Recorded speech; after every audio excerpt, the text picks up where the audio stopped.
এই চুদির ভাই মকলে চাই এমন করছিস কেন মানে মেয়ে মানুষ দেখলেই এমন করতে মন চাইছে না একেবারে।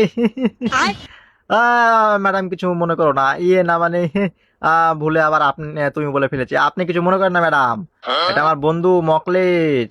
এই চুদির ভাই খুব গো, মেয়ে মানুষ দেখলেই মানে শুরু করে দেয়। আর বলছে আপনার বাসা কোথায়? হ্যাঁ, একা একা বেরোচ্ছেন রাস্তাঘাটে, আমি কি পৌঁছে দেবো? আপনি যদি কিছু মনে না করেন তাহলে আমাকে নাম্বারটা দিতে পারেন, আমি আপনার সাথে আপনাকে মানে আপনাকে পৌঁছে দেবো বাসায়। আপনি কোনো চিন্তা করেন না, মকলে চাই। যা যা যা দেখি, ভদ্র করে মেয়ে বুঝতে পারছিস না পাগলা, তুই যা, আমি দেখি বাসা পৌঁছে দিই। চলুন আপনাকে বাসা পৌঁছে দিন, নাম্বারটা দিন। হ্যাঁ রাতে রাতে সময় কাটাবো সময়। বলছেন না কেন? দিনকাল ভালো যাচ্ছে না।